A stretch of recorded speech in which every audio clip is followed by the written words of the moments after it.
Good morning. Good morning, everybody.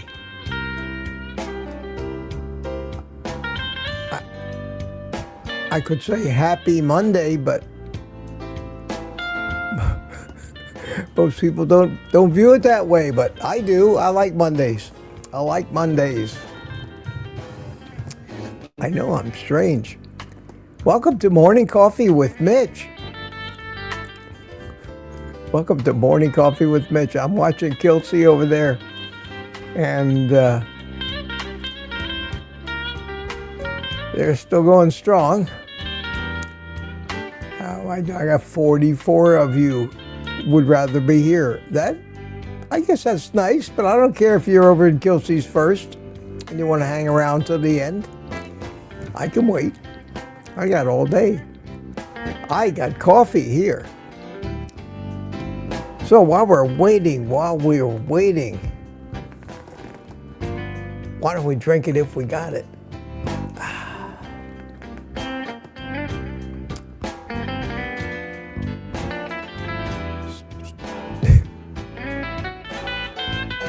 White, straight Republican male says, how else can I piss you off today?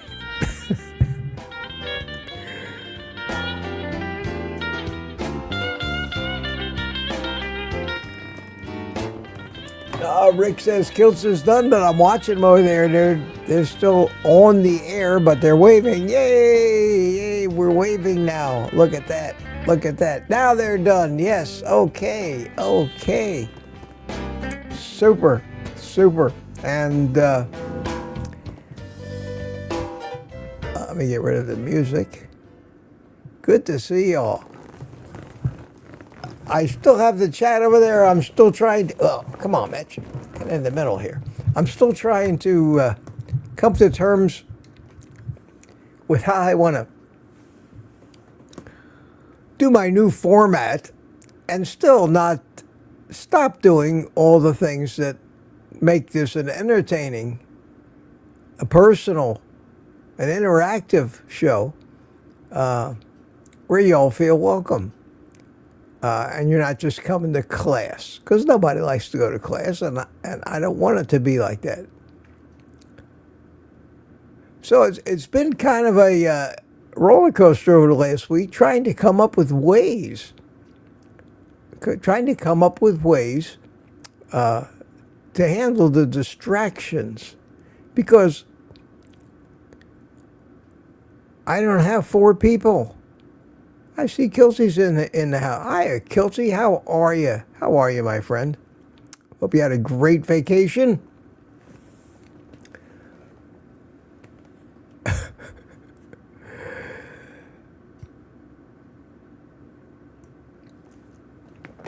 And relax now that you're back, because sometimes you have to take some time off after your vacation to actually slow down and recuperate.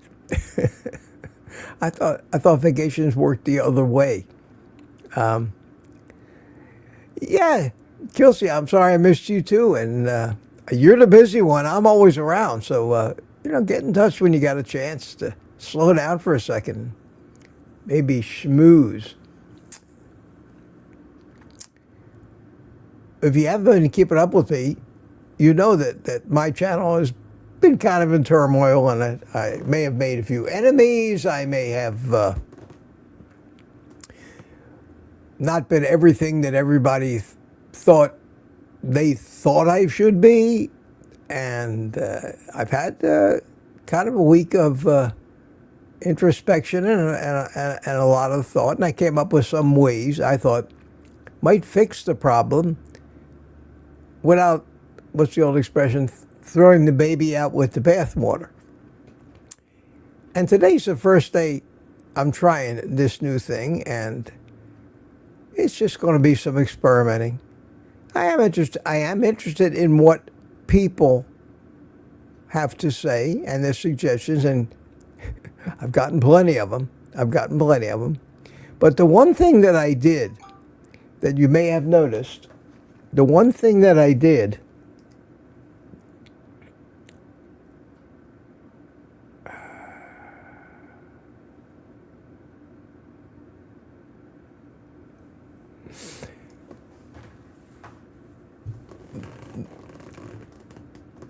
that I think is going to make the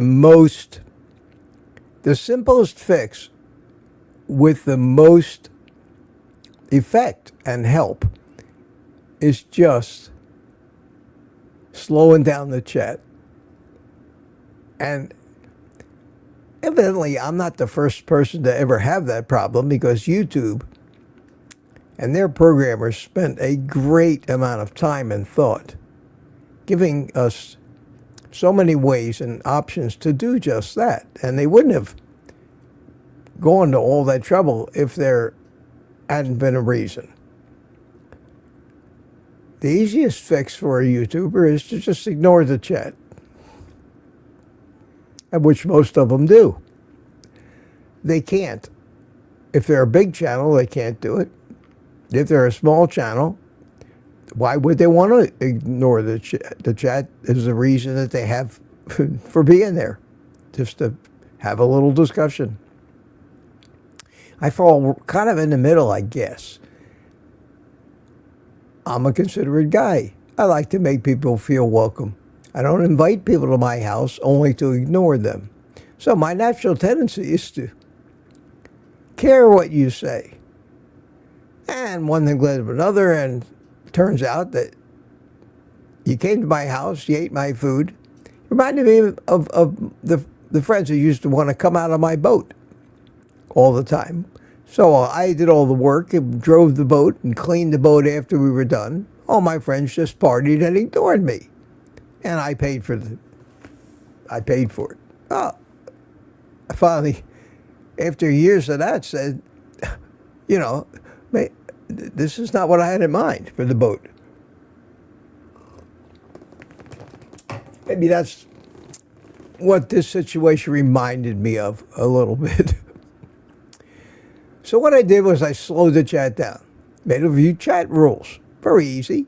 I went over that yesterday morning on the live stream. Showed you just exactly how I did it. Asked my panel of people what they thought was the best way to do it. Tried to bring you guys into the discussion.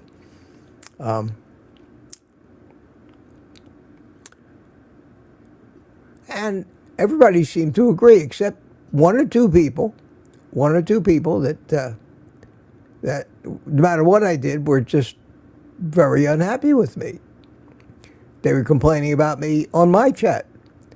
They were complaining about me on everybody else's chat. They were writing comments about me everywhere.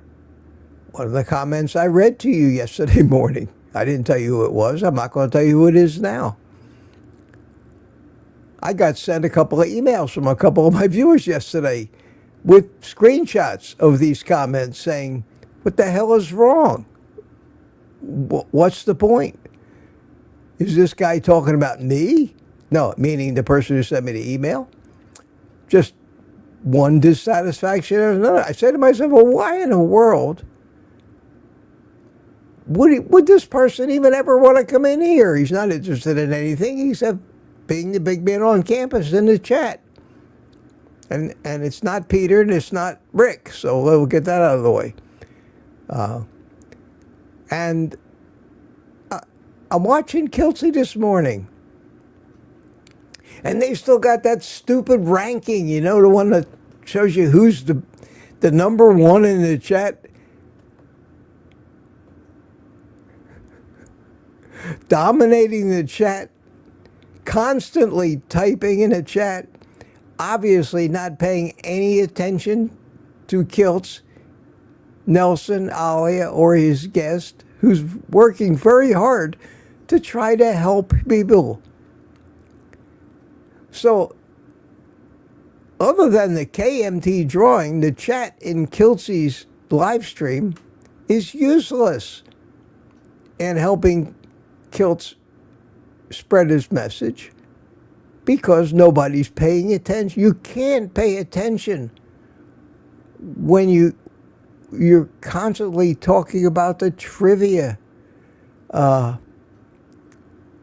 Kill says, be you. Yeah, I can't be anybody else. The question I have, Guilty, is I can be me, but can I be me? Can I be me here? And in this environment, just not keep my mouth shut about the things that bother me, get to the point. And the only way I could do that would be to ignore the chat. But that's besides the point. So we're trying this. We're slowing the chat down. If that does nothing more than keep people from just shotgun back and forth chatting about things that don't matter to the rest of us.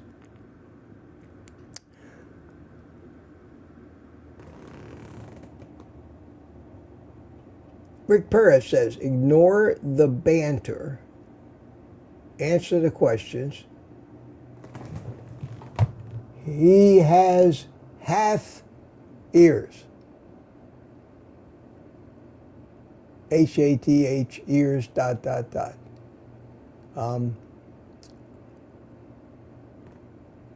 Anybody help me with that one? Tell me what that actually means. So,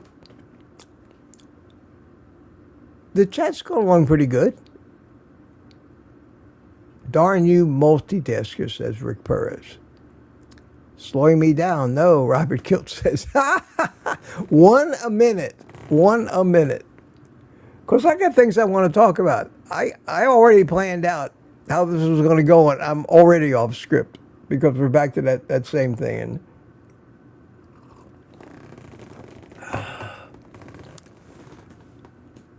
anyway, I'm watching Kelsey this morning, and the same person that I heard about all day yesterday from everybody dominated his chat this morning. So if I did nothing else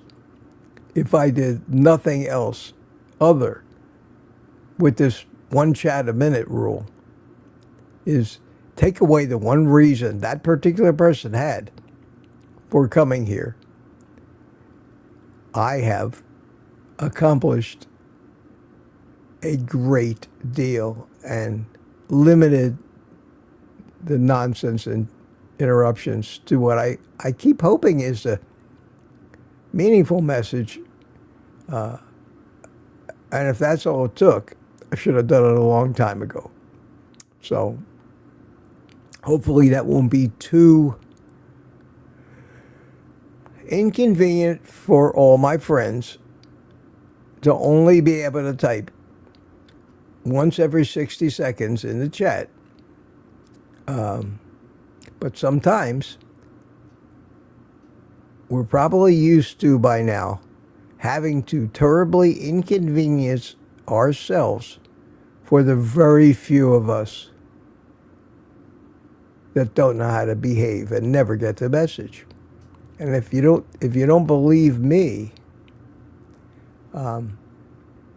think about that every time you have to go through TSA and take off your shoes and belt. It's not your fault that they need to inconvenience you like that. It's the small percentage of the dregs of humanity and their bad behavior and lack of consideration that caused the rest of us inconvenience of the highest order.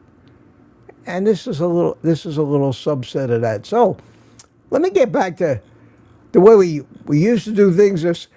I certainly haven't eliminated the chat. That's obvious. It's still filling up. So once a minute seems to be plenty, and I hope that does the trick.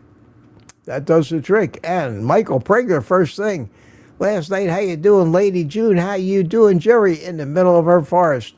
Patty's Garden starts off the day with an early question. Mitch, how do I quit sugar-free creamer? Can I go to full cream? Of course you can. Cream is okay if you have no specific reason not to drink it. Some people find dairy upsetting, have a reaction to it, or at worst, they get addicted to it, which is why a lot of people maybe shouldn't delve into the cheese too much, because you end up eating pounds of it a day, and it may not have a lot of sugar, but it does have some. heavy whipping cream or ghee or butter even in your coffee would have less sugar. Maybe you can tolerate a little sugar, and that's what ties into the whole new direction of my channel, Patty, talking about addiction and how strict do we really have to be on carnivore, and who among us needs to really be on the lion diet. So, and are we missing the point about carnivore? Should everybody eating just beef, salt, and water? Well, Kilson, I agree. Why? No. Should anybody not drink coffee? Well, why? Are you going to find out the real answer? And even maybe it is a little bad for you, but maybe if you stop drinking coffee, you'd live 17 hours and 32 minutes longer. Does that matter? Maybe the drinking of the coffee and the fact that you have a mild addiction to it is a huge benefit to you and maybe saving your life, even if it does cost you 18 hours and 37 minutes of it. How do you know? Everybody talks to me about my cigars. Tells me I need to quit. You have to quit. I've gone over my logic and my reasoning about it and made my decision. And nothing you can say or show me is going to change my mind. I might have taken your warnings a little more seriously 30 or 40 years ago, like my grandfather's doctor's warning, who told him, Harry, if you don't quit smoking cigars, you'll be dead in 10 years. And the subsequent routine that always happened, when people would say to my grandfather, Harry, aren't you afraid those cigars are going to kill you? And my grandfather would say, it's funny you should say that. My doctor told me that if I didn't quit smoking cigars, I'd be dead in 10 years. Well, Harry, what does your doctor think now? Hell if I know. Guy died 30 years ago. Where's my rim shot? Now, that's a true story, but it sounds like a joke. And I used to laugh my ass off. My grandfather used to pull that on people, but they were serious. I've been smoking cigars for 55 years. 55 years. I have never inhaled not a puff of smoke into my lungs, across my vocal cords. You can hear that in my voice. I'm probably addicted. I probably absorb some nicotine through the mucosa in my mouth, but I don't inhale it. I don't inhale it. My voice has never gotten deeper like heavy cigarette smokers. There are no chemicals like in cigarettes. They don't pump it up with nicotine to make it more addictive.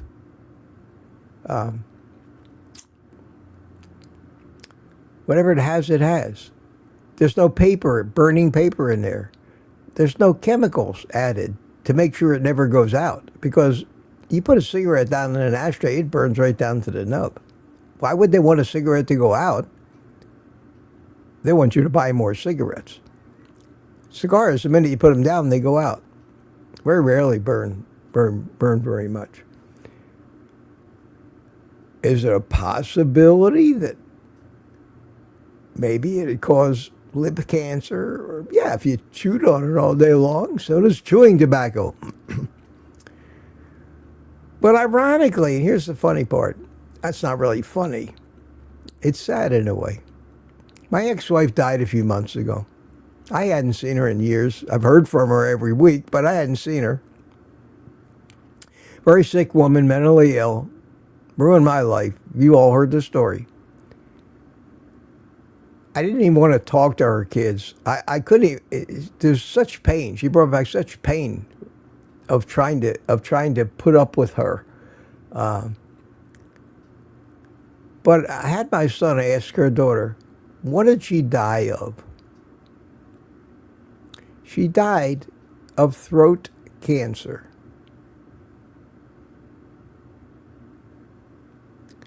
The woman never smoked anything in her life. Never had a cigarette, joint, anything that burned in her mouth. She was a dental hygienist. She was a mouth clean freak, that woman. She died of throat cancer. She was an alcoholic. She drank exorbitant amounts of wine. What caused her throat cancer? I never smoked cigars around her, so it wasn't secondhand smoke. I always went outside and smoked, and she never hung around me when I was doing that. I did that out of just courtesy. So, I've been smoking cigars for 55 years. They have, as far as I'm concerned, I'm 79, almost 79 years old, for God's sakes. They haven't killed me yet, and I've lived longer than the average American. And yet that's going to kill me? Ironically, in my studies of how to cure addictions and help people manage their addictions, which is the new focus of this channel, and if you look at my website, you'll see that, what's coming. And if you look at just the thumbnail of this video, you'll see that it says Carb Addiction Talk. Because I think that's where the real problem is. And I would think that so many people would be really glad to hear that, because I've come up with reasons why you should agree with Kelsey that an occasional this or that or the other is not going to hurt you or not going to kill you if you're not addicted to it. But if you're addicted to it, it will hurt you because you will not be able to stop eating it. So if you're a pure carnivore, and my definition of carnivore now is, there's no such thing as far as I'm concerned, as pure carnivore. The lion diet is for lions. People will tell you we're lions because it's kind of like a pride thing. We're not lions, we're humans. Okay? We are not lions. We don't go out there with big claws, chase down, kill our food, and eat it raw, guts first. We are carnivores, and a carnivore is, by definition, an animal that gets 70% or more of its nutrition from animal-based stuff. That leaves 30%. We're not really omnivores because we process plants, and plants are basically survival food for we carnivores. But we've eaten them throughout our history. We've learned how to prepare them. We've learned how to eliminate some of the toxins by not eating them raw. We've gotten all of our common sense totally corrupted by mean, stupid, ignorant, greedy, corrupt people who have learned the fine art of making their survival food even more addictive. And we're paying the price for it. But the problem, and the only reason we have this problem, is that little pesky addiction word. The same thing with smoking. Everybody wants to quit smoking, but nobody can. Everybody wants to lose weight and get healthy, but people can't. Everybody wants not to be a crack addict anymore. Crack addict, I would think, if their life gets to a certain point, but they can't. They're addicted. Addiction is the master. My friend Kelsey says the mind is the master. Well, I agree. We're just talking about different minds. He's talking about the conscious mind. I'm talking about the subconscious mind, the animal brain, the beast living in us. I contend the beast is the master. The animal mind is the master. Our conscious mind is just trying to figure out how to control it. The addictions come from the subconscious mind. That's an area that I've been studying ever since I learned how to study. That's the reason I wrote my book. My whole book, Taming the Beast Within, is about how your subconscious mind controls you. I try to talk about why. Most people can't follow it, but it's been the thrust of my thinking, my realistic thinking all my life. So I've come up with this new thing, and let me, I again, like I do, and I'll probably always do because that's me. I go off on tangents. I was saying hi to people. Mike Seeley, how you doing? Rick, good to see you this morning. And who else is here? Lucy Work is here. Hi, Lucy. And who is this? This is Andy Carnivore. Mike Seeley Sr., Loretta Nadow. We'll take it up to 7 o'clock here anyway. Barry Simon, good morning to you. Jeff S. Lambs, as usual, my friend, 7 a.m.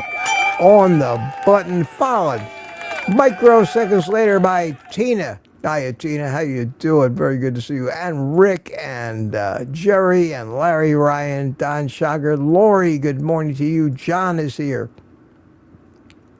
Real life stuff man.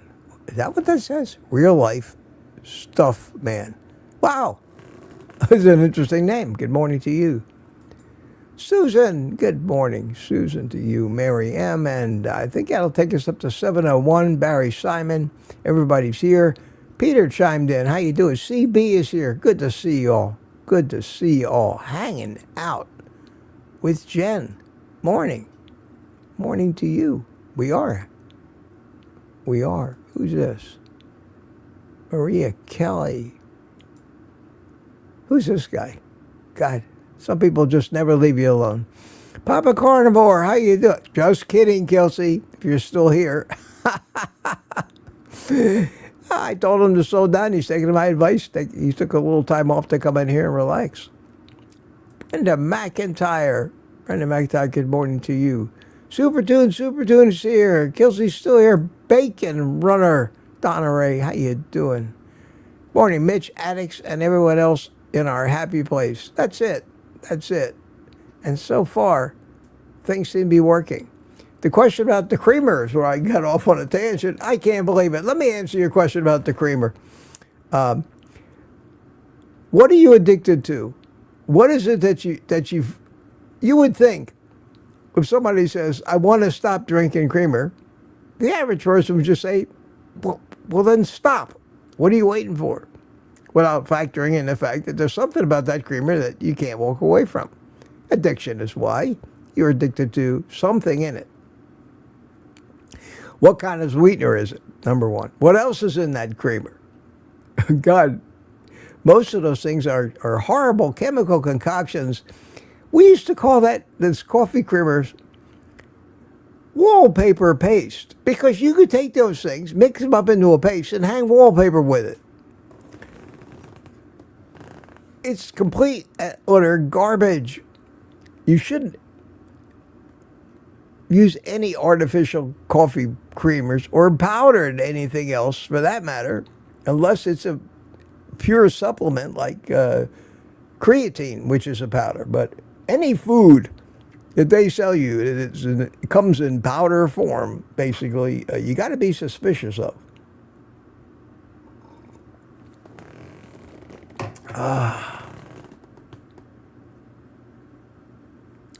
So I see in the current chat, K-Day says, Sandra Harding, great question. Did he ever figure out what he thought caused his stroke? Is that he that you're talking about, me? No. Well, yeah, I do. I know what caused it. But I'll never know for absolute certain. But I've talked about that. I don't want to get into that now.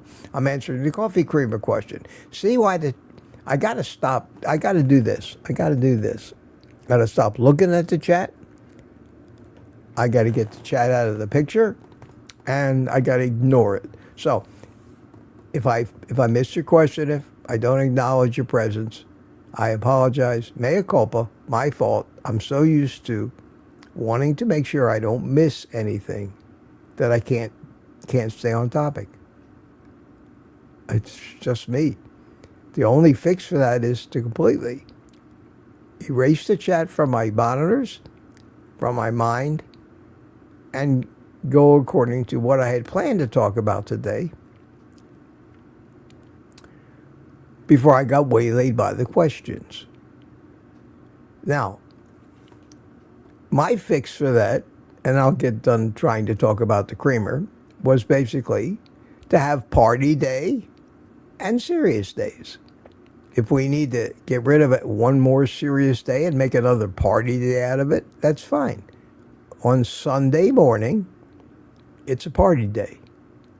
I don't expect you to pay attention. The chat will be wide open. There'll be no time delays. I don't care what you do. I don't care how often you chat. I encourage you to get together with your friends and forget the serious stuff and have fun and talk about whatever you want, because it's not going to interrupt me. Because I got a panel with 4, 5, 6, 7, 8 people in it, and we're busy having our own party. If you want to pay attention to our party, perfectly fine. You want to have your own party in the chat and ignore us completely, we're going to be ignoring you. No hard feelings. If I need to do that 2 days a week to make sure that people feel welcome here, and then I'm not being a hard ass, I'll do it 2 days a week. But I need to have some time. I've got so many ideas that I think are breakthrough theories that I haven't heard anywhere else that I know work because I've been living them for 3 years.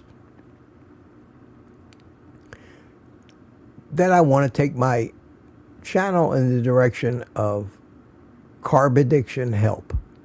I'm serious about that. And the new thing that I came up with that I wanted to introduce today, but I haven't gotten to it yet, and the stream's already half over, something I call the carb addiction spectrum. And I'm going to come right back to that when I finish with the coffee thing. Try cream, heavy cream or butter, and see if that's okay. If that's not okay, it may be the sweet taste that you're addicted to. And I found that until I eliminated anything with a sweet taste, my addiction was always getting triggered, and that's what my body seemed to want. Because to the body, a sweet taste indicates it's looking for sugar. That's what your carb addiction thinks. Thinks you're going to die in a day if you don't get sugar right away. And it compels you to go out and hunt for and devour as much sugar as you can. And once you find some, it compels you to keep devouring it until it's either gone or you're sick. Because that's survival food, and that's what it thinks it's doing. It thinks it's ensuring your survival. So just because a sweetener doesn't have calories or fat or carbs or anything doesn't mean it's not addictive, because that's how our body knows sweet things are there, because they taste sweet. It's the sweet taste that sabotages most of us. That's the addiction you have to cure. And the only way to cure that is eliminate it completely, and it'll take a week or two, and pretty soon the cravings for the sweetness. But replace it with fat, because fat is satisfying. So try to heavy cream, and put a tablespoon or two, and that'll be okay as long as you don't get creamy creep. And every day you find out that your coffee is just getting lighter and lighter and lighter until you're not having cream with your coffee. You're having coffee with your cream. And that's no good either because it's just too much fat. You can pay the price for that too. So that's that question. Next question about my stroke. I'll make it short and sweet. Dave Mack not interviewed me, but we got together last night. Dave Mack, you all know who Dave Mack is.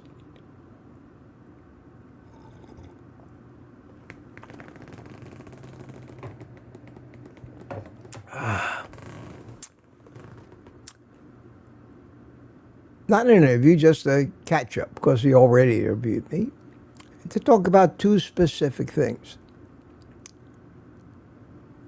My stroke and my new direction of my channel. And we recorded, because Dave doesn't do lives like I do. He records them so he can make sure there's no faux pas and edits them and then puts them out. And he said it'd be out sometime maybe today. I said, how long before you release this? He said 24 hours probably. So keep an eye out. And I talk at length about my stroke experiences, what I thought caused it, what I'm pretty well certain. And I don't want to go over all that again today. So I hope you enjoy that video. Dave's a great guy. It's his channel. I want him to have the glory, get the views, make the money. I make nothing from that. He's going to get me a copy of the video itself, and maybe next week I'll release it on my channel for those people who didn't see it. But Dave is one of the few people that I'll do a collaborative YouTube thing with. Of course, Kilson Nelson. I've done a few with Curry.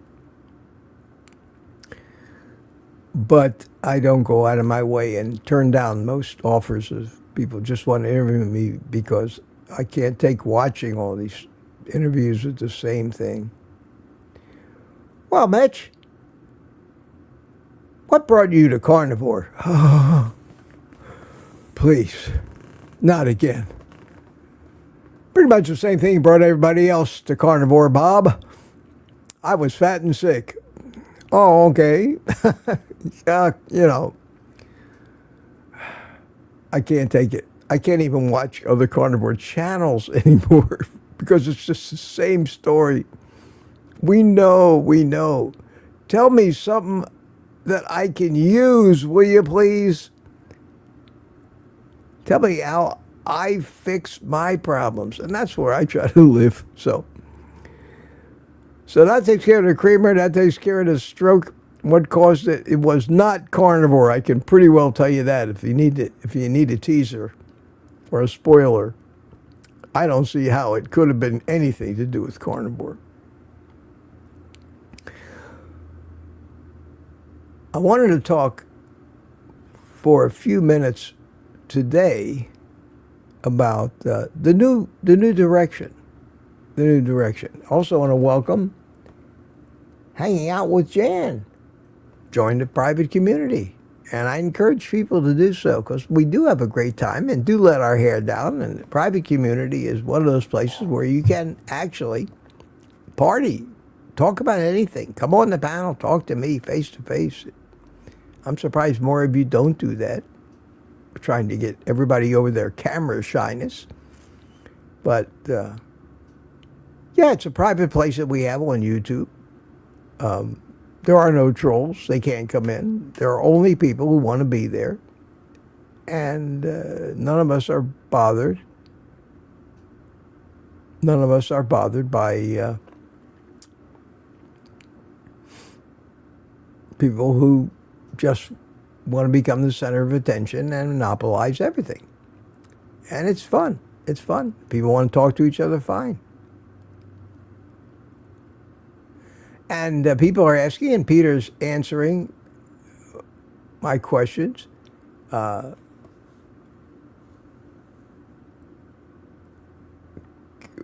maybe I need to make it no more than one chat every 5 minutes. And everybody wants to talk to me.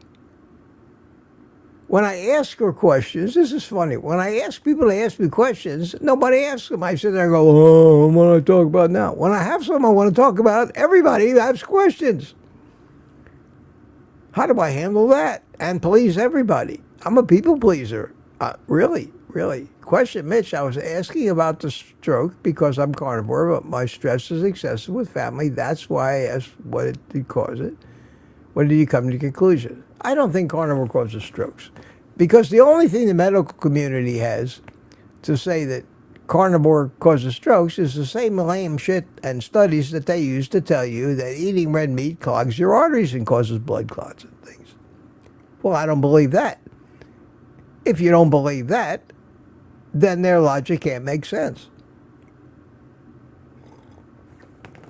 And if you think eating saturated fat and red meat causes your arteries to clog up and causes clots, then don't eat red meat. I don't believe that, but I'm not going to tell you. And the entire medical community said because I have high cholesterol, I had a stroke. They told me I have high cholesterol because I am a carnivore. I've had high cholesterol all my life. The only thing that brings down my cholesterol is eating excessive amounts of sugar and carbs, like it does every carnivore's cholesterol. The heavier you are, the lower your cholesterol will be. This whole lean mass hyperresponder thing. People are missing the whole point of that. The operative word is lean. Lean. And their study showed and proved already that LDL numbers in this group of people correspond directly to their BMI, their body mass index. So, of course, one of the ways to lower your cholesterol is to gain weight in a healthy person. Coincidentally, that's why they push whole grains and Cheerios and oats and things and tell you they'll lower your cholesterol. Yes, eat carbs, your cholesterol goes down. You're killing yourself at the same time, but who cares? Your number is beautiful. While you have that heart attack, your number is beautiful because you're eating all these carbs and all that sugar. It's causing so much inflammation in your body that your immune system, in trying to heal it, is putting cholesterol everywhere in your arteries. So their advice boils down to take our advice and you'll die sooner with a really low cholesterol number. You'll die healthier with low cholesterol and sooner. But at least you could say your doctor was proud of you. You died with low cholesterol. Does anybody else out there think that is the most absurd mindset on the planet? Start with I've talked about this so much. You start with a false assumption. Things can only get worse and go wrong. You start with the assumption that, well, we know saturated fat is bad for you. You start with that. Any conclusion that comes out the other end is going to be 180 degrees wrong. That's the way the dietary advice works, because it's mostly morons and con men and thieves and corrupted people that are making these rules to line their own pockets one way or another. That's the reality, and my job, if I have a job that I'm not getting paid for, by the way, and I know the other day I said, I don't want you to buy me coffees. Yes, I want you to still buy me coffees. I don't make a lot of money, but a little bit helps pay the bills for doing this YouTube thing, which are considerable, believe it or not. So, yeah, buy me coffees. If you think I'm helping you, if you enjoy what I'm doing, I don't get a salary. I don't have enough views from YouTube anymore to make more than $3 or $4 a day. I think it's absurd. I do it for the good feelings, but, you know, every morning I get up and I say, why do I do it? And I go through this same argument with myself. You're out of your mind, Mitch. You're not that altruistic. You don't give a shit about people so much that you want to sacrifice your own life and time for them. Then you throw the aggravation on top and I say, you don't need this shit. You don't need anybody. You make enough money. You take out the money you spend doing this YouTube stuff, you'll have just some discretionary money to spend having a good time instead of spending it on cameras and computer equipment and internet access and faster this and more storage and new hard drives. And I try to talk myself out of it every day. I get up and do that, especially if I've seen aggravating comments from you. Basically, you don't give a shit about what I do. Hey, Bob Casey, Ariel, good morning, Professor Mitch, he says. Thank you, Bob. Thank you, my friend, from the old drone days where Bob was the man who named me Professor Mitch. And I guess I am a professor because I'm always trying to teach people things that I figured out and usually do a good job at. According to the feedback I get from this community, you guys must be getting something from me or you wouldn't be sticking in here. Helping me work through all this inner turmoil that I have about whether I'm wasting my time, being abused, not appreciated, and spending money to do it. Sounds like a marriage to me, doesn't it? Does that sound like a marriage to you? Spending all this money and obligation and only to be abused? Where was I? Peter says, put the QR code on the screen. All right, I'll put the QR code on the screen. I'm not going to hesitate to say, you can buy me a coffee or give me a super chat. You don't have to, but I'll tell you what I have noticed. They had the 5 or 10 people that give me the most grief, criticize me the most, talk about me the most on other live streams, complain about me, moan about me. People who I wonder, why the hell do you even watch me? But yet are always come back so that they can have a... These are the kind of people that just need to complain. None of them have ever given me a super chat or bought me a coffee or joined the private community. So, who needs people like that in your life? Not me. Not me. There's the QR code. Thank you, Peter. Thank you for reminding me.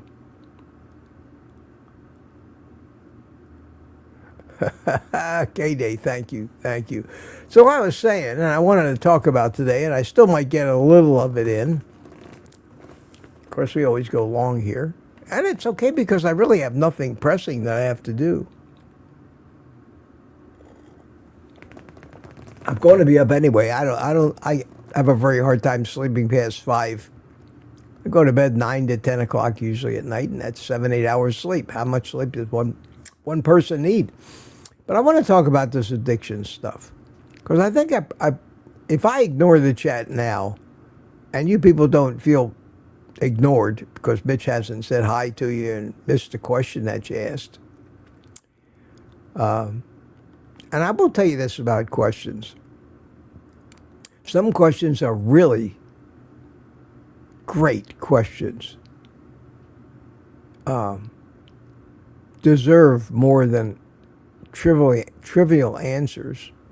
Sometimes they deserve a whole entire show, maybe dedicated to that particular subject. Other questions are questions that are kind of like nuisance questions, but I'm tickled to death to help when I can. I got one of those questions last night in a comment on yesterday's live stream, and it said,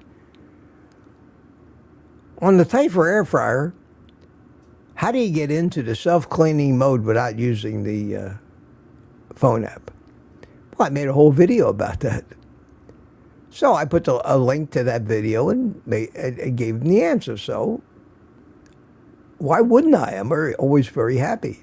if I wasn't a kind of a person that read every comment, I never would have seen that. He never would have gotten the help, as would have been the case with just about every other YouTube channel that's my size and has the amount of commenting and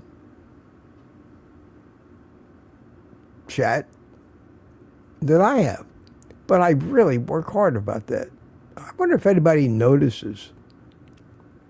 So in the chat, during the live streams, just throwing out questions that would take me off the topic, and I'm busy working, I have to fight my natural urge to help you and interrupt myself because I can't do that. I will lose my train of thought, and just like today, the stream will go off in a different direction. And I think I'd be better serving my sanity and your success if, at least for 10 or 15 minutes of the live stream, I'm like uninterrupted and can stay on topic and start like a standalone video, almost start a speech and end a speech without the constant distractions. Hang out with Jen said, keep being you. Super chat. Thank you so much. Thank you so much. You can see that in there. Very nice of you. Thank you. Thank you. Have I said thank you? I mean it. I know that's here somewhere. Let's see. We still got plenty of chat. My little changes, we have it's really helped though. We have a lot less chat, but we still have plenty. We have enough chat. We have enough chat. And Peter's doing his job. Thanks, Peter. Thanks, Peter. Bob Casey says, way to go, Jen.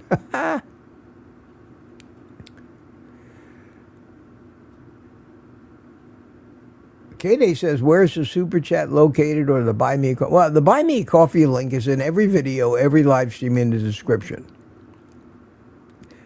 That QR code up at the corner of the screen, the upper left-hand corner of the screen, if you aim your cell phone at it, will take you right there. But if you don't know that, it's buymeacoffee.com/OldGuyCarnivore. Hang on. I don't really like to keep plugging it, but makes me feel good. Makes me feel good. Makes me. That's how we show our appreciation in this world. Basically, we give people tips. We contribute to their cause. It's our method of compensation. So. Let me find it here. Hold on a second. Buy me a coffee. Here it is. I'll actually put the link in the chat here, so if you feel like you want to do it, I won't pin it to the top, but I'll put it in here. There you go. Just click on that, and I appreciate that. Thank you so much. Thank you so much. The topic that I wanted to talk about today was to introduce this new concept of mine and a new direction and main thrust of my channel, because we have hundreds. I can't get rid of them fast enough. And I don't say that in a mean way. My YouTube feed, every day, I got a couple of people I've never seen before. Their videos are presented to me. Carnivore cured everything for me in 7 days.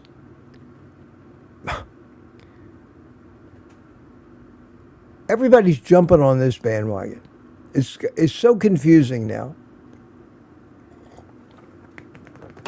Most people, they mean well. Most people are very excited. I encourage them. A lot of people have decided that their fame and fortune lies in being a big YouTube star. I've got news for you. Don't get your hopes up. in order to play this game, it's very hard to keep your integrity and honesty and not become a mercenary. Kind of like being a politician. You can be the most honest guy and run for office and with the best intentions, get up to Washington and find out you don't have a chance because you just entered the Shark Tank and you want to be a happy little fish. They eat you alive if you don't learn how to play their game quick. Know whose bribes to take, whose committees to be on, who to vote for, go where the money is, or the money guys will eat you for lunch. That's the reality. Well, that's the YouTube reality. There are very few people that actually manage to balance honesty and goodness with making a lot of money. And I'm happy to say Ken Berry is one of those guys.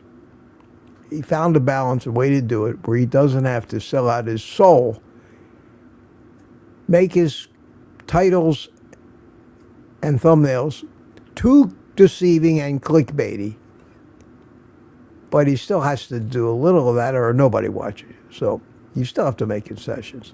But everybody wants to be a new YouTuber, and I get all these things, and all these things seem to get a few thousand views because everybody's looking so dramatically for the answer that they jump on all this new stuff. It's the shiny new thing.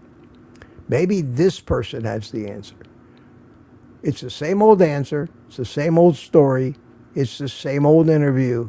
It's about the same old diseases that got cured. It's about the same weight that's been lost. And eventually, these people decide there's no fame or fortune here. And I don't want to mention any names, but one of the few people I interviewed on my channel was a young lady who has a YouTube channel. She was on The Biggest Loser, been struggling with weight all her life. Found Carnivore, nice person. And the last video of hers that showed up in my feed was a video that said, the 10 best sources of GLP-1 on Amazon.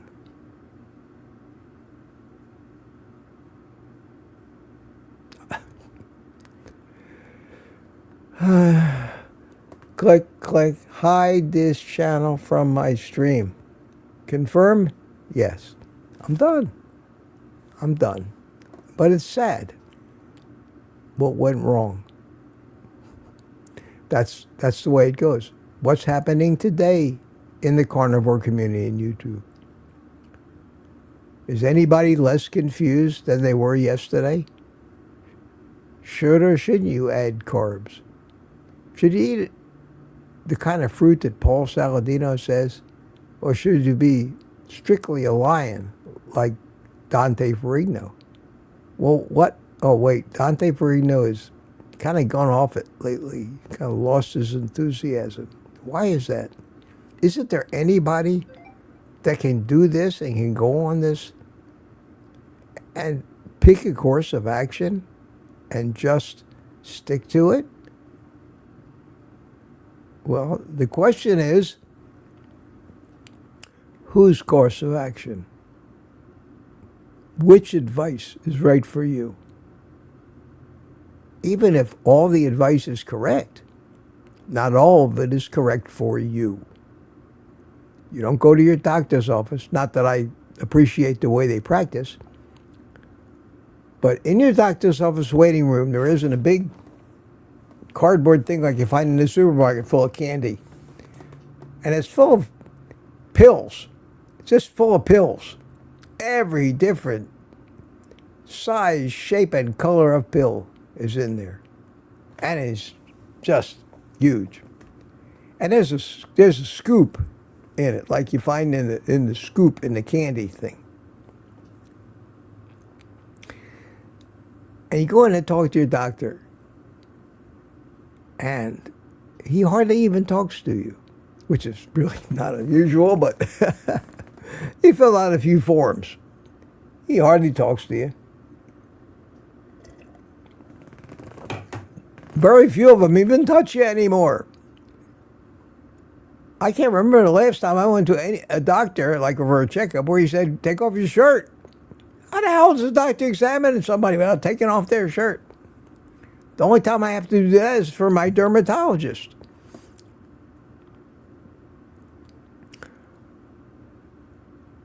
And he comes in and he looks over all these forms. He goes,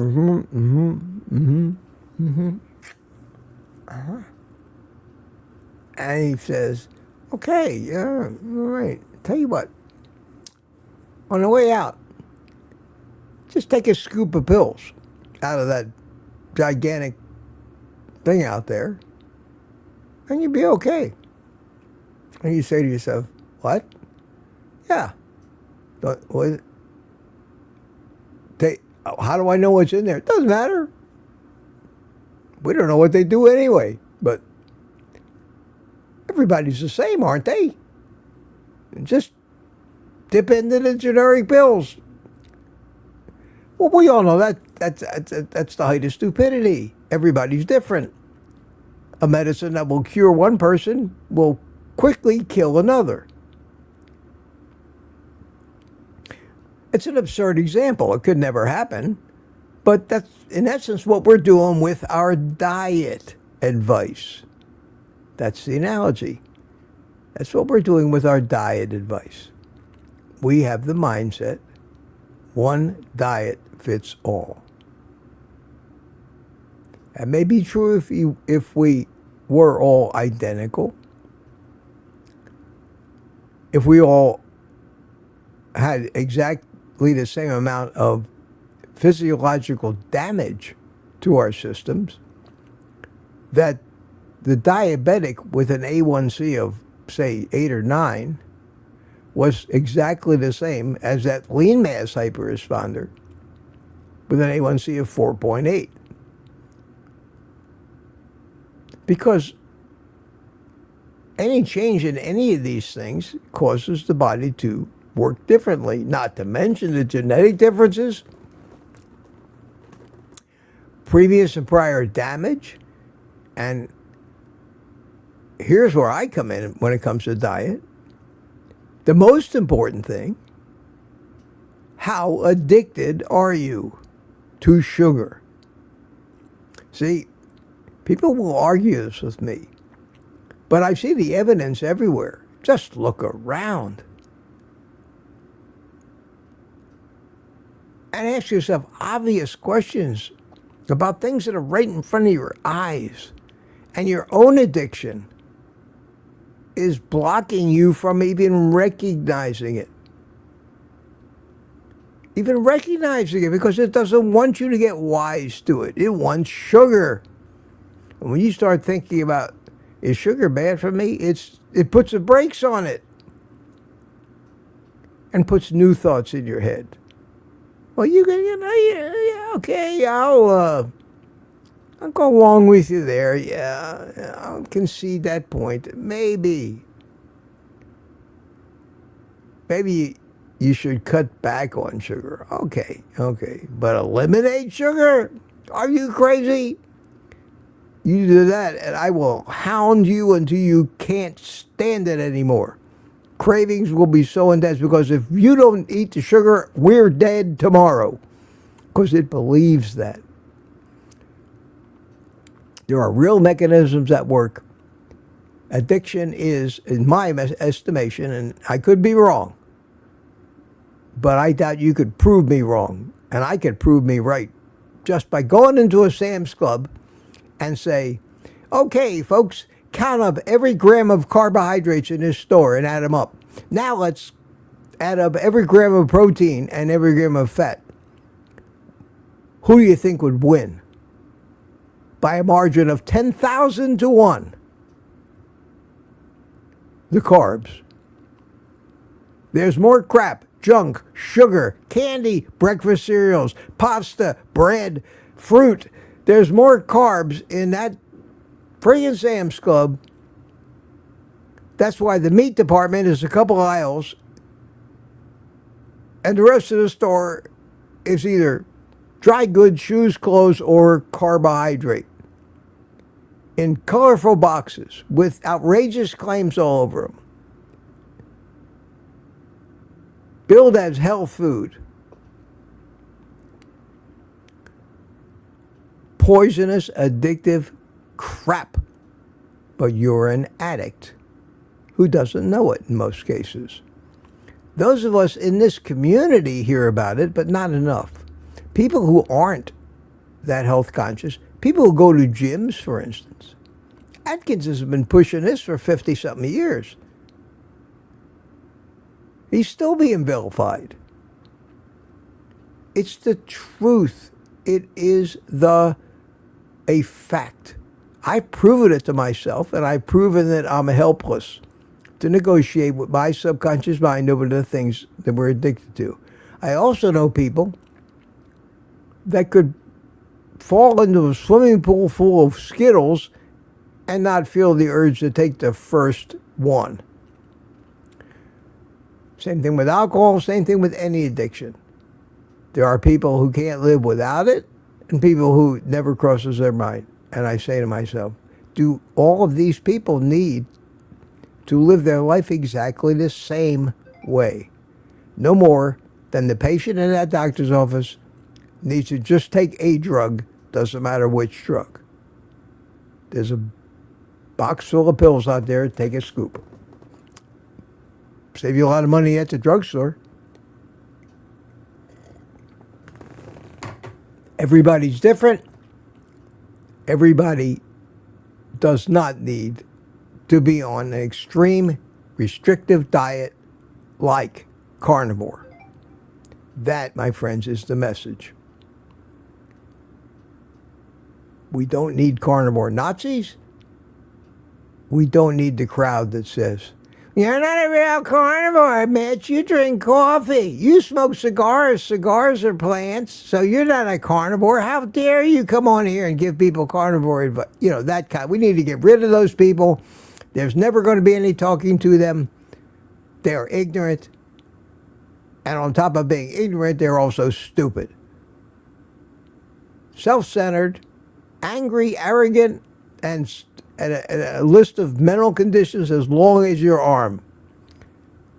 I want them out of my influence. I want them gone from me. I don't want to talk to them, know them, or anything else. I want reasonable people who can be reasoned with, will consider what I say, will not take it the wrong way and take it as me telling them they have to do anything. I don't care. I just don't care what you personally do. I wish you well. I don't know many of you really well enough to care about you. I say I love you all, and you say you love me, but you don't know me either. I do care about people that are nice to me. Well, I can't care about these people that are just destroying my efforts and making me want to go away. So I try.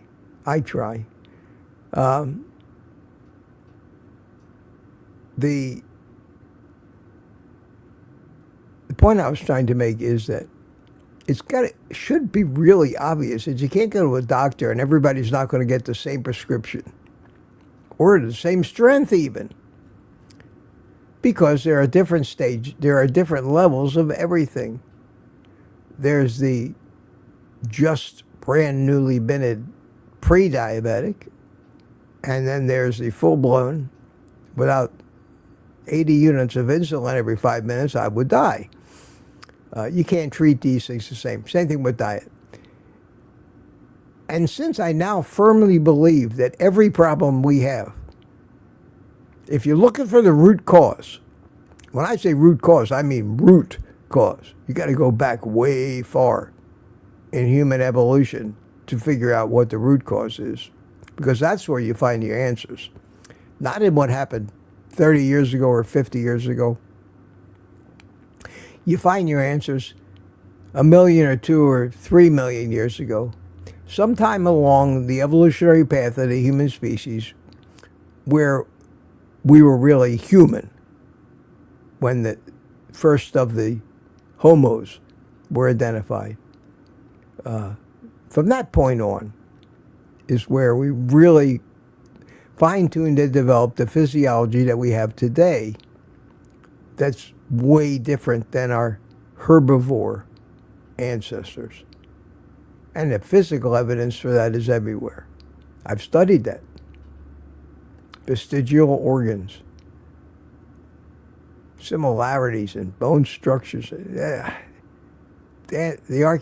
anthropology is pretty complete.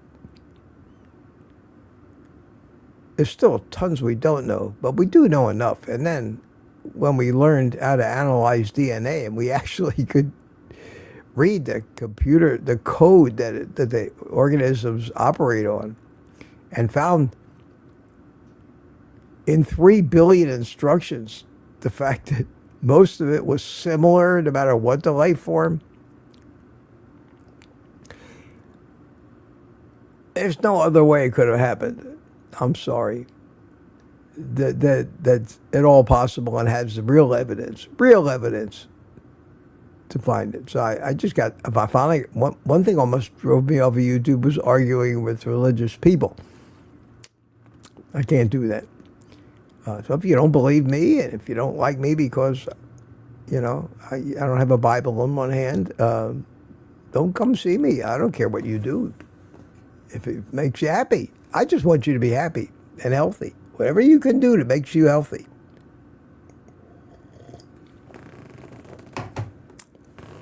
So, the new thrust of the channel is my new theory. Now, that's another thing. To claim a new theory is a little arrogant. To coin a new phrase these days, I think it's a little arrogant. Most people who coin phrases and have theories immediately try to protect them by law so they can monetize them at some point in the future. They do that with things like registered trademarks, copyrighted. You see this all the time. And it costs a lot of money and it's a lot of effort to copyright something that seems even obvious sometimes. Sometimes these trademark names, the copyrighted names, become generic identifiers for whatever it is. For example, give me a Kleenex. Well, we call them a Kleenex. Well, a Kleenex is a brand name for a facial tissue, but nobody can use it. I can't start a tissue company and name it my product Kleenex. It's trademarked, patented, copyrighted.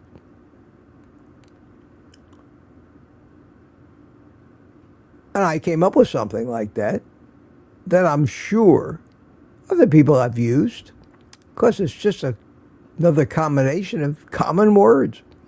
And who am I to think that nobody else ever thought of this concept because it's such an obvious concept. And I use an example all the time, but nobody ever used the word gravity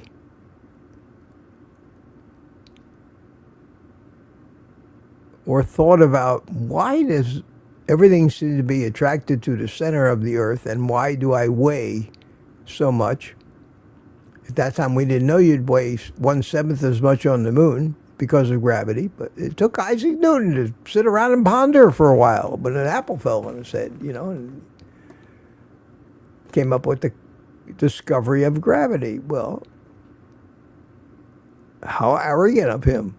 Gravity'd been there since forever. Since the beginning of the universe, any object with mass had gravity. Nobody had thought about it in those terms. I've come up with this stuff all my life, wondering why has nobody looked at it from this direction? And the new direction of my channel, and I want to show you what my website looks like now. Let me see. We want to go to, here it is. I'll show you what my website looks like. Let's bring it up here. And it says, right now, up here, Carb Addiction Help, Management and Strategy, and I'm going off in that direction. And the sub-tagline is tailoring your personal carnivore diet, in parentheses, at least 70% of your diet from animal sources, to your personal carb addiction spectrum score. I hope that makes sense. Currently under development. Stay tuned. And then there's a website name, carbaddictionhelp.com. I didn't buy that domain name. I'm not looking to monetize it. I'm not looking to sell any service. I'm not looking for anything. I'm looking to make it, and I may even make it just a section of this website. Right now, if you type in carbaddictionhelp.com, it takes you right to OldGuyCarnivore website. And that's why I put this in here. So anybody that found this accidentally by Google or something else, I thought this was Carb Addiction Help. They'll see it says Carb Addiction Help. Oh, okay, something new.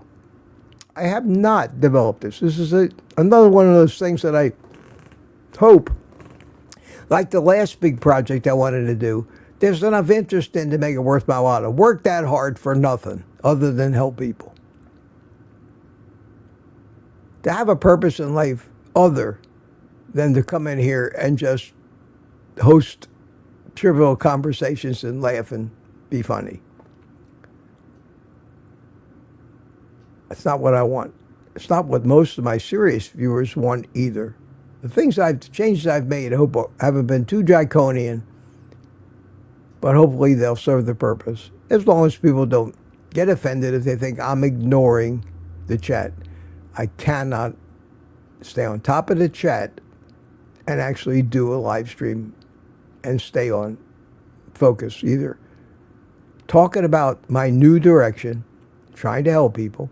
So what I'm going to do, the concept behind what I call the carb addiction spectrum. Never heard of it. I asked Dave Mack last night have you ever heard of a carb addiction spectrum? I said. No? I said, good. It's like, imagine 8 years ago, if Sean Baker, after figuring out what to eat and eat only meat, if he had asked somebody back then and thought about calling it the carnivore diet, which is a logical thing, because we all knew what carnivores were.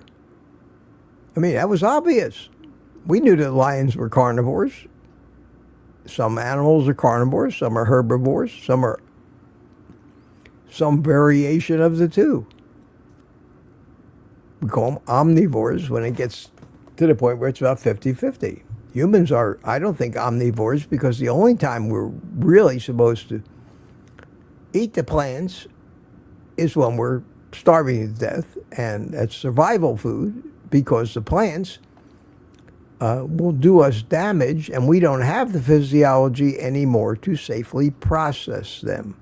That requires a gut designed to ferment these foods, and we've lost ours because we didn't need it, because we survived mainly on meat.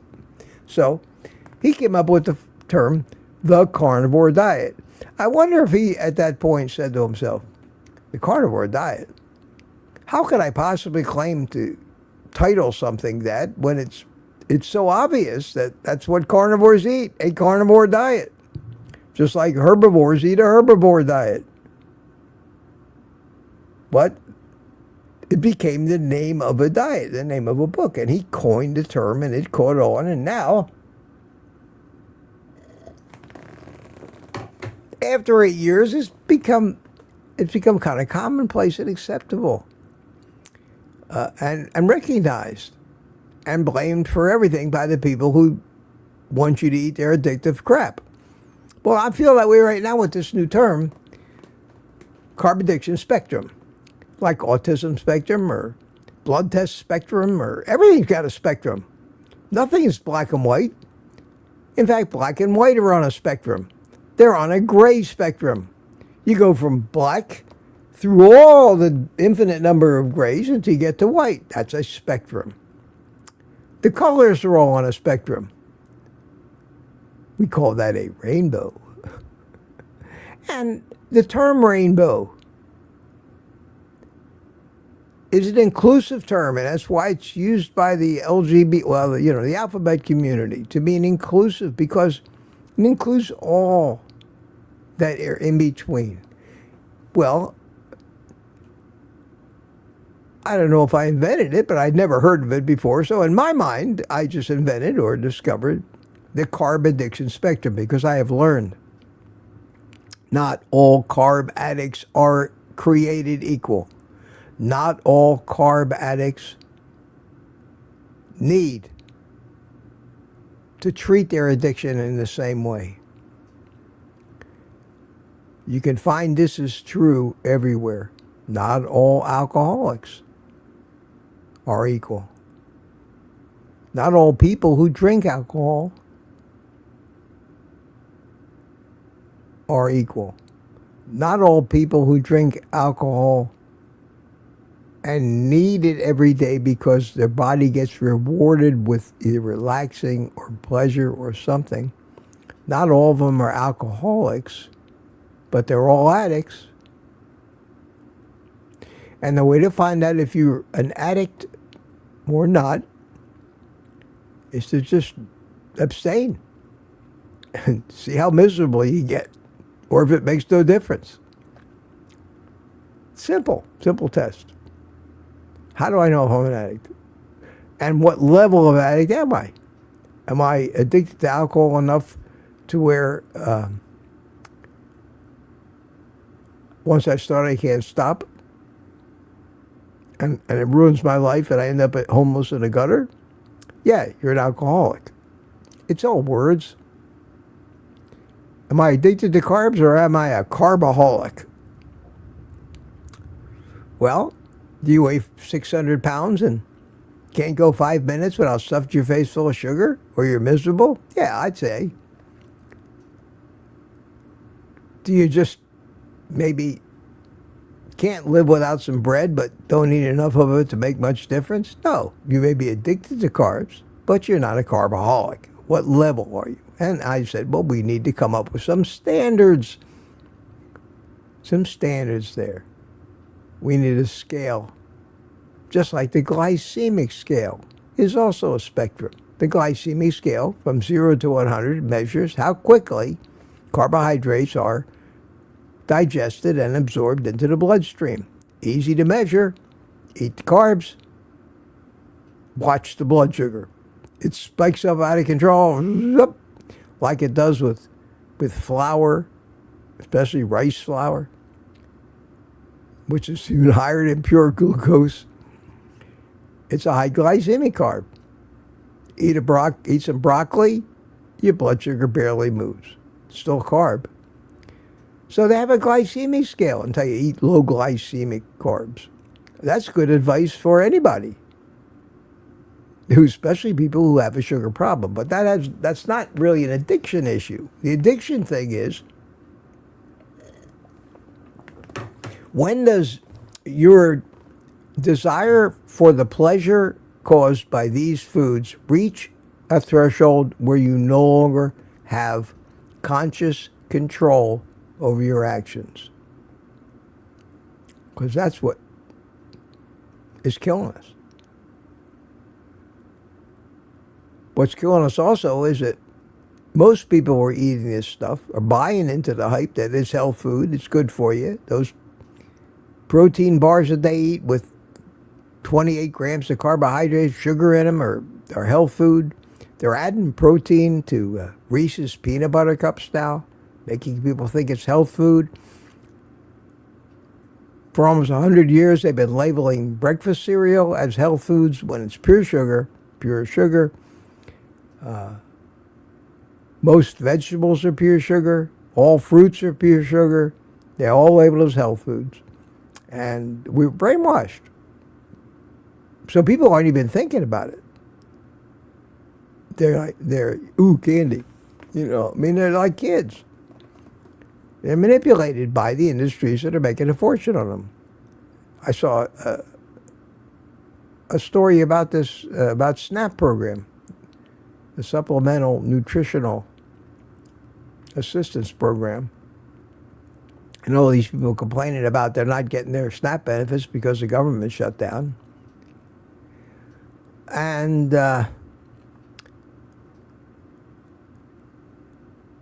were talking about statistics. $9 billion of SNAP benefits went to buying sugary soft drinks last year. We taxpayers are paying so that people who say they have no money can buy sugar. And that's how we're nutritionally aiding them and being good citizens. They're addicted. The people who allow that to happen are corrupt. And it's politics, nothing else. And money and corruption and greed. And the culprit are the food companies. But they're making people sick, and the drug companies love that, and there we go, round and round again. So back to this addiction spectrum. I haven't defined it yet. I have to do a lot more thinking about it. I don't have a team of people to create charts and graphs, to create surveys and questionnaires about how do I know where I fall on this addiction spectrum. I have one lousy test to say, how do I know if I'm a carb addict or not? And it's a good one, and I have a video about it. The concept, I've always believed. Everybody's different. I finally got to the point in my life where I accepted the fact that I'm a 100 on that addiction scale. And the proof is I can't eat a single blueberry without becoming miserable if I don't get more. And without finding lame excuses. And we all do that to get more. I know how the mechanisms work. I know where it comes from. I know the root causes of it. I know how hard it is to overcome. You have to fool it. You have to hack it. I learned that Carnivore, following my plan that I developed for the first 30 days, was the only way that I ever could overcome it, because it has come back and struck me for my entire life. And now it doesn't. I even proved that in myself again last week with a blueberry experiment. And I still haven't talked to you about how that went. But suffice it to say, the last thing in the world I think about today are blueberries. So I now have to digest how I got out of that mess I got myself into. But that would be a slippery slope too, because I will let the cat out of the bag. Not all the blueberries ended up in the trash can, and not all the cream ended up down the drain. But some of it did. And that's another variable. And that's what this spectrum thing is. It's a variable. So there are reasons, and this is what we're going to talk about. And we're going to talk about it and discuss it in small bites and try to stay focused while we're talking about it. I want to do this on my live streams, but I want to set aside maybe 10 minutes and have a particular rabbit hole of this whole concept to go down. Record it on a screen with no chat, no names, no anything on there except my face, maybe even a different background, and then cut that out of the live stream and republish it as a legacy video. Chapter 1, Chapter 2, Step 1, Step 2, Step 3, Step 35, and end up developing kind of a story about this whole concept of carb addiction spectrum. I think it's the answer. I think it explains so many of the different bits of advice we're getting. It's simple.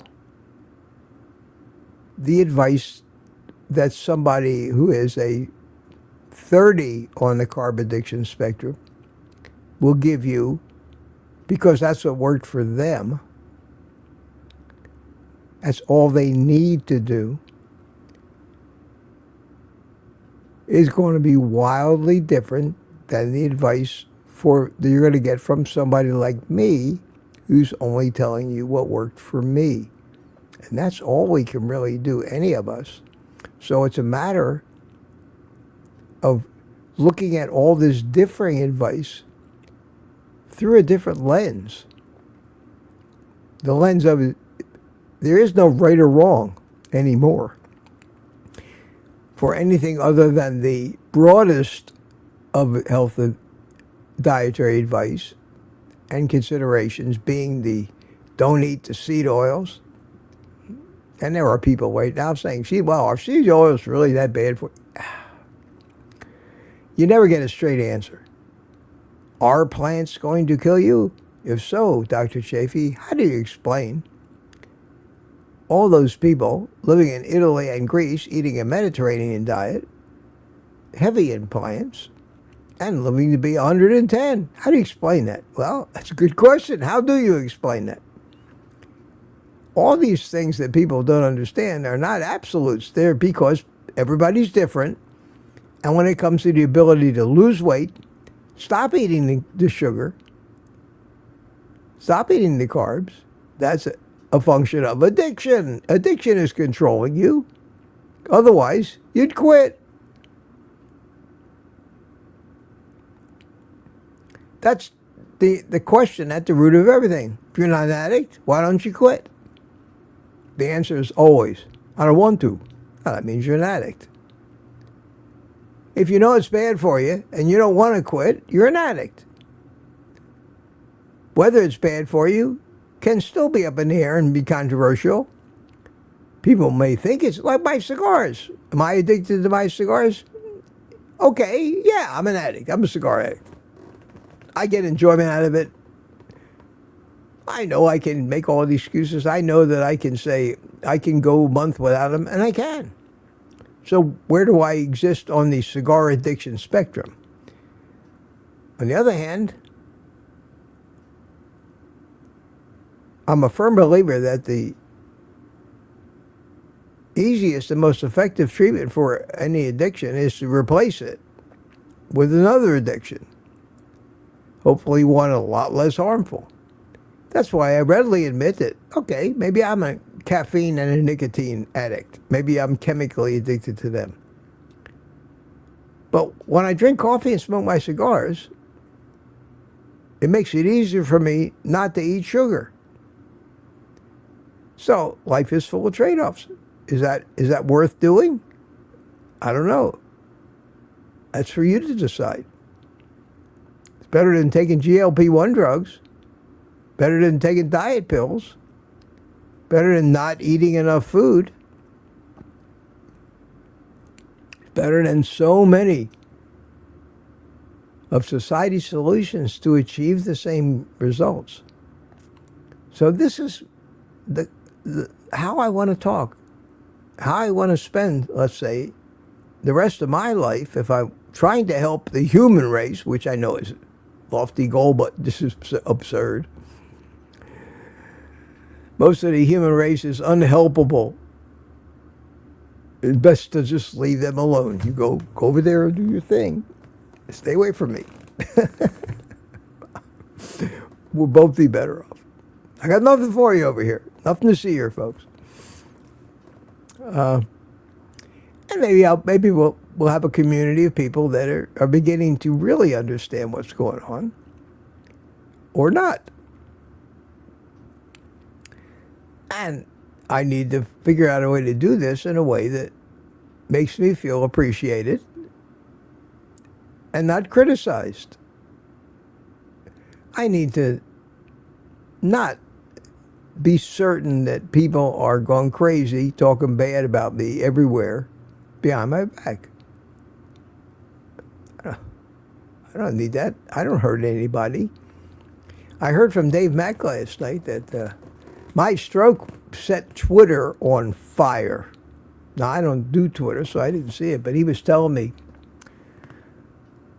that it became my stroke. Little old Mitch had a stroke. Became the main talking point of the anti-carnivore community on social media for a short time. Which just shows you how stupid and corrupt this world is. A vegetarian never had a stroke? Give me a break. Ate crap all my life. Went carnivore a few years ago and had a stroke, so it must be the carnivore diet. And everybody jumped on it. That reminds me of what's going on today. The Democrats, I'll tell you, I don't like to talk politics, but I use this as an example. The Democrats are having their panties are in a wad because Donald Trump dares to spend $300 million of his own money building a ballroom on the White House. He's defacing the White House. He's paying for it. You're not paying for it. He's paying for it. But he's a bad man. But our beloved savior, Barack Hussein Obama, spent $375 billion of your money, taxpayers, and built himself a basketball court. That's admirable. Give that man the Nobel Peace Prize. Oh, you did? Oh, okay, good. Got that covered. That's the hypocrisy and the people among whom we live. I can't stand it anymore. I can't listen to it anymore. I can't watch it anymore.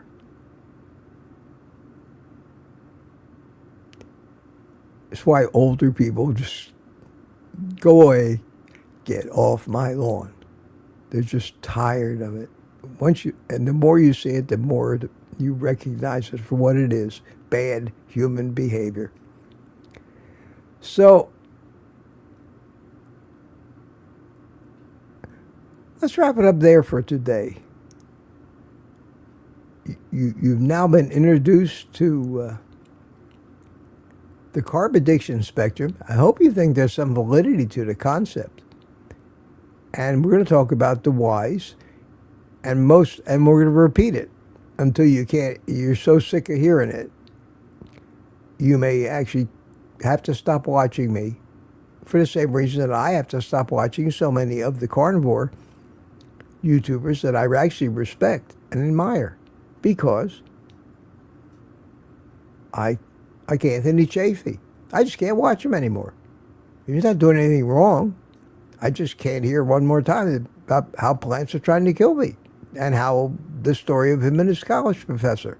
I've heard it hundreds of times already. I can't keep going to the same class over and over, but he can't stop teaching that class because there's so many new students every day, which is why we all don't go back to high school over and over and over and over again for the rest of our lives. We've been there. And I fully understand why people will feel that way about me if I keep repeating this message, but it's important. And there's always new people that don't get it, and you got to keep teaching to the new class. But we're going to talk about it's not a simple thing. How are we going to decide what constitutes a 30, a 60, a 90 on the scale? What recommendations? How are we going to determine where that limit of self-control is? Because that's the important point. For each number on the scale, there has to be a certain amount of certain things you can eat before you can control yourself. And those things are carbohydrates. I don't think carnivore is necessary for everybody, but it is for me and Michaela Peterson because of her autoimmune issues. But not everybody. I think Kiltsy's 100% right. An occasional this or that is perfectly fine, but not for some people and not for me. So you just can't give that as blanket advice. And that's the problem. With this whole thing, we're giving blanket advice when everybody needs an individual, particular analysis and prescription for their own health, their own situation, and their own place on the carbohydrate addiction spectrum. TM, thank you, Mitch. And that'll do it. That'll do it. So let me play a little happy music, and I want to thank everybody for coming in. You all behaved yourself fabulously. Fabulously. And you're all talking in there, and I'm not going to read any more of the chat today. I just can't go in that many directions at one time. I have to focus. I was beginning to tell you earlier, before I got distracted, that if you have a question that is monumental, a question that you think is so important, or a comment to me that you want me to address, send me an email. Send me an email. I will absolutely read it. And it may be a great thing, and everybody may benefit from your insights in asking that question. So even you just have to kind of assume that in the chat, you make your bet, you take your chance. Put your question in there, you take your chance. Because it's just getting to be too much for me to try to respond to everybody and everybody's comments. I've been trying for so long, and I'm just running a treadmill. I can't do it anymore. Can't do it anymore. So everybody have a great day. Have a great day. No rants today. I don't want to rant. Oh, occasionally I might rant about something stupid just to be entertaining, but I want this to be a serious place where people can go for help. Plenty of places to hang out with your friends if that's the only reason you're coming here. It gets in the way. I'm sorry. I don't like telling people what to do, but we've had to go through this. I had to go through this. I think this works pretty good. I know I've ignored some things in the chat. That's the way it has to be. The way it has to be. So we will see you tomorrow morning, right after Kilts, bright and early, 7 a.m. We'll find out about whether Jamaica's still there. God, I feel so sorry for those people. They know what's coming. It's the worst. Sometimes I think it's better with things you can't survive, take you by surprise. That's why I don't like to get blood tests. I just as soon not know about something that I can't do anything about and just live in ignorant bliss until the last second. Then have to anticipate that, but that doesn't happen these days. Yeah, I feel it's very, very tragic that this has all the makings of an extreme catastrophe for that country. I know I'm not a religious man, but pray for them. Because even if I'm not religious, I'm still spiritual. I'll explain why. Most of you probably never heard it. You either weren't here or you were too busy talking. But I believe that just thinking good wishes puts that message out into the universe and actually can influence things and bring about positive results. So, not in any kind of religious manner, but it's another way to say I hope. I'm hoping that the damage is minimal and these people come out of it as well as could be expected. With that, I'll see you guys tomorrow. Same place, same time. We went for an hour and 3/4 this morning. It never ceases to amaze me. I don't know where that time went. It seems like I've just started. God. Thanks again. Take the rest of the day off and eat meat.